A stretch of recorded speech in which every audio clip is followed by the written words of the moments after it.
त्योहारों का असल मकसद क्या होता है? शायद यही कि वो हमारी थकी हारी जिंदगी में थोड़ी खुशी, थोड़ा उल्लास भर दें। कहते हैं कि त्योहार परिवार और समाज की सामूहिक मुस्कान होते हैं। इनका जन्म ही इसलिए हुआ था ताकि हम अपनी मेहनत की थकान मिटा सकें और प्रकृति को धन्यवाद दे सकें।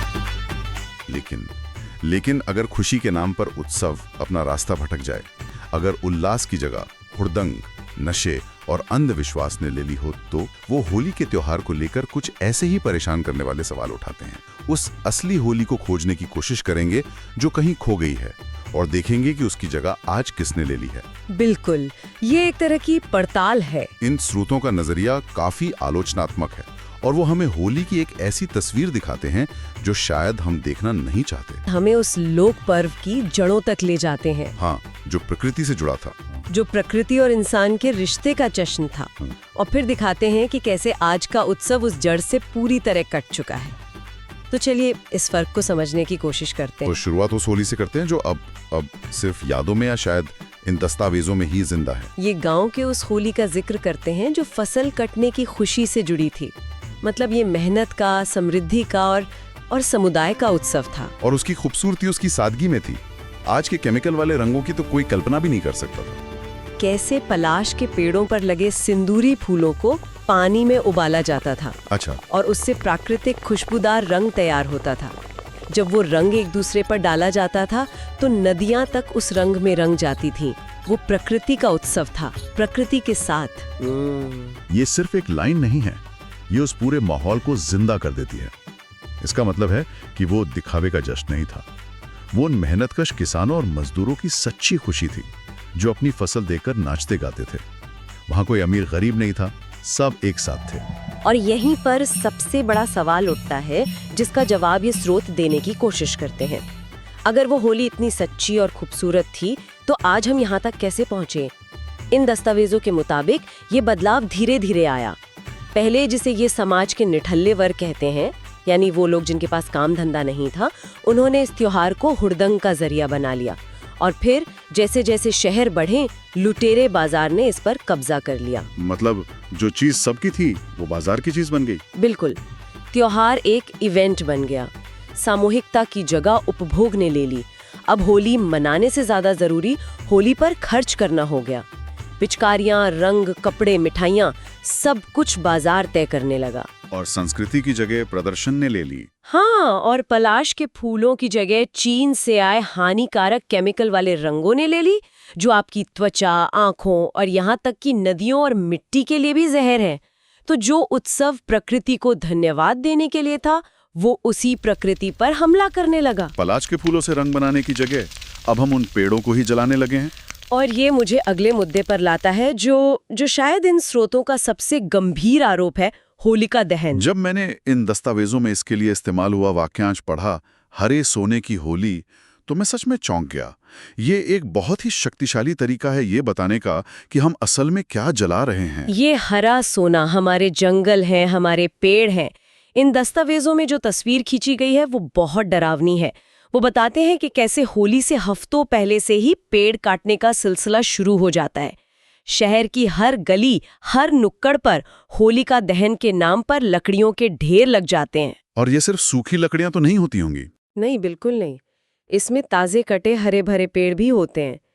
इन स्रोतों का अनुमान है कि सिर्फ एक रात में पूरे देश में करोड़ों टन लकड़ी जला दी जाती है। यह हमारे पर्यावरण पर एक सीधा और क्रूर हमला है। और इसमें जो विडंबना है वो और भी ज्यादा परेशान करने वाली है कि हम एक रात जश्न के नाम पर अपनी हवा में इतना जहर घोलते हैं, कार्बन मोनोऑक्साइड, पार्टिकुलेट मैटर, कि वो दिल्ली की दिवाली के बराबर खतरनाक हो जाती है। और फिर अगले ही दिन हम में से ही कुछ लोग एयर प्यूरिफायर खरीदते हैं और प्रदूषण पर सेमिनार में भाषण देते हैं। ये हमारे समाज के दोहरे चरित्र को दिखाता है। और ये बर्बादी सिर्फ लकड़ी तक नहीं रुकती। इन दस्तावेजों में घी, दूध, अनाज और यहाँ तक कि पानी की बर्बादी का भी जिक्र है, जिन्हें हम आस्था के नाम पर आग में झोंक देते हैं। एक बहुत ही तीखी पंक्ति है, आज स्वाहा कल त्राही त्राही। आज स्वाहा कल त्राही त्राही। हाँ, मतलब आज हम जिन संसाधनों को आग में स्वाहा कर रहे हैं, कल उन्हीं की कमी होने पर हम त्राही त्राही करेंगे, यानी मदद के लिए चिल्लाएंगे। ये हमारी वैज्ञानिक चेतना पर एक बहुत बड़ा सवालिया निशान है। क्या एक ऐसा समाज जो पानी की कमी और भूखमरी से जूझ रहा हो, उसे इस तरह की बर्बादी का हक है? ये एक बहुत जरूरी सवाल है। और अगर हम जलने वाली चीज यानी लकड़ी से आगे बढ़कर इस बात पर ध्यान दें कि किसका प्रतीक जलाया जा रहा है, तो ये मामला और भी ज्यादा जटिल और असहज हो जाता है। इन दस्तावेजों में एक बहुत तीखा सवाल उठाया गया है। हम होली का यानी एक स्त्री के प्रतीक को जलाने का जश्न क्यों मनाते हैं? और ये एक ऐसा विरोधाभास है जिस पर हम शायद ही कभी रुक कर सोचते हैं। इस बात पर जोर दिया गया है कि एक तरफ तो हमारा समाज मूर्तियों में, देवियों में स्त्री की पूजा करता है, नारी तू नारायणी जैसे नारे लगते हैं। बिल्कुल, और दूसरी तरफ हम हर साल पूरे जोश के साथ एक स्त्री प्रतीक को सरेआम जलाने की परंपरा निभाते हैं। यह कैसी आस्था है? यह कैसा धर्म है? ये सवाल इसलिए भी जरूरी हो जाता है क्योंकि ये सिर्फ एक प्रतीक तक सीमित नहीं है। इसका असर समाज में महिलाओं के प्रति हमारे रवैये पर भी पड़ता है। और सबसे अजीब बात तो ये है कि इस जश्न में महिलाएं खुद भी पूरे उत्साह से शामिल होती हैं। इसे एक बहुत बड़ी सामाजिक विडंबना की तरह देखा गया है। ये दिखाता है कि कैसे कुछ परंपराएं और कर्मकांड समाज में इतनी गहराई तक अपनी जड़ें जमा लेते हैं कि हम उनके पीछे के मतलब पर सवाल करना ही बंद कर देते हैं। ये एक तरह का सामाजिक अंधानुकरण है, जहां लोग बिना सोचे समझे वो करते हैं जो पीढ़ियों से होता आ रहा है। और महिलाएं भी उसी सामाजिक व्यवस्था का हिस्सा हैं। हाँ, इसीलिए वो भी इस परंपरा को बिना सवाल किए निभाती हैं। ये दिखाता है कि पितृसत्तात्मक विचार कितने सामान्य और अदृश्य तरीके से हमारी संस्कृति का हिस्सा बन जाते हैं। और ये प्रतीकात्मक हिंसा कई बार असल हिंसा में भी बदल जाती है। त्योहार के एक और रूप का जिक्र है जिसे वो फूहड़ मस्ती का नाम देते हैं। और इसमें वो सब कुछ शामिल है जो किसी उत्सव की गरिमा को तार तार कर देता है। गाली गलौज, जबरदस्ती किसी पर रंग डालना, शराब का बेतहाशा सेवन और अश्लील फरकतें। हाँ, और खासकर बुरा न मानो होली है वाला जुमला। ये जुमला एक तरह का सामाजिक लाइसेंस बन जाता है, बदतमीजी करने का, मर्यादाएं तोड़ने का लाइसेंस। खासतौर पर महिलाओं के साथ। बिल्कुल, खास तौर पर महिलाओं के साथ छेड़खानी और अपमान को इसी एक जुमले के पीछे छिपा दिया जाता है।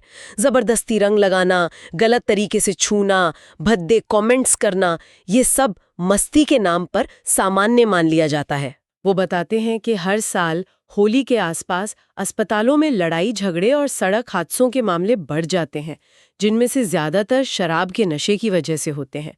त्योहार के अगले दिन का मंजर क्या होता है?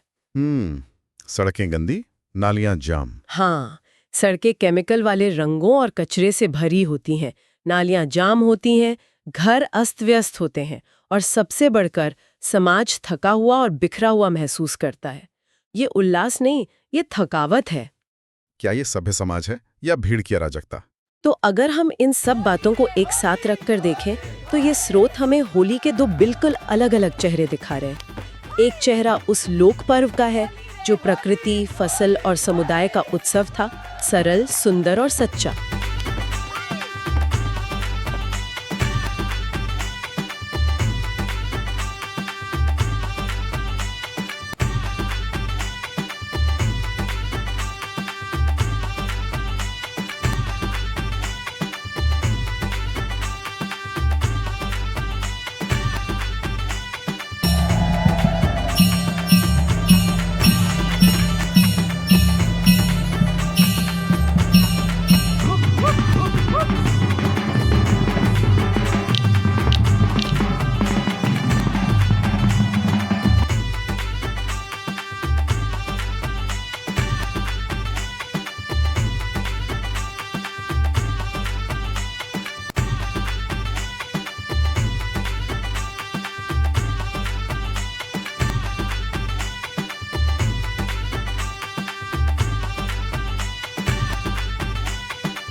और दूसरा चेहरा आज का है, जो बाजार, अंधविश्वास, प्रदूषण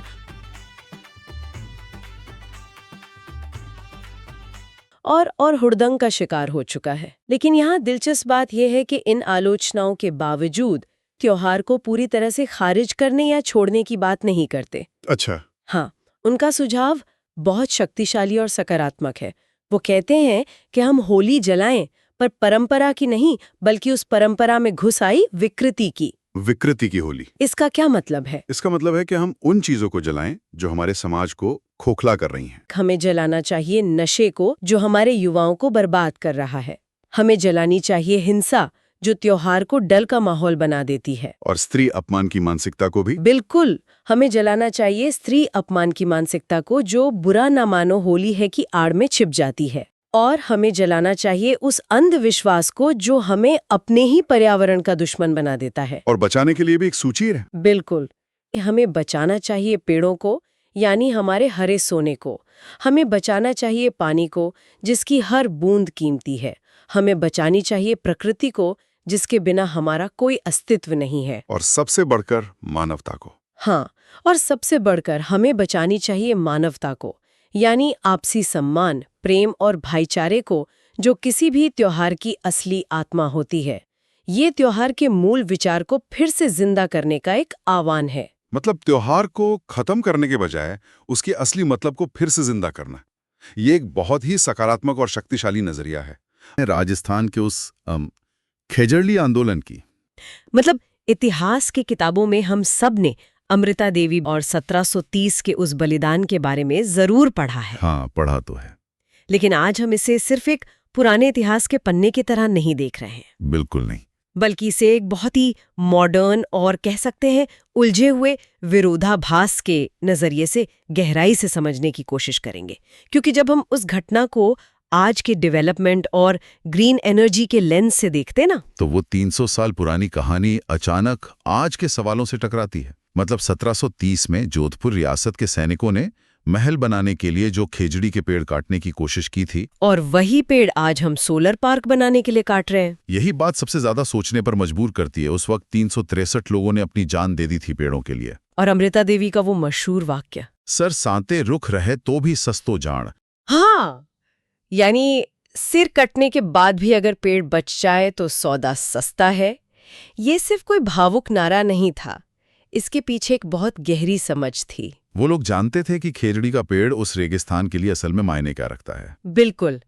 और इस पूरी बहस से ना मुझे सीधा 2020 के उस दौर की याद आ गई, जब हर कोई बस एक सांस के लिए संघर्ष कर रहा था। कोविड का समय। हाँ, मतलब मेरा ये कहने का बिल्कुल मतलब नहीं है कि पेड़ कटने से वायरस आया, लेकिन उस महामारी ने हमें एक बहुत बड़ा दार्शनिक सबक जरूर दिया। सबक ये था कि हमने हमेशा ऑक्सीजन को टेकन फॉर ग्रांटेड लिया है। बिल्कुल सही बात है।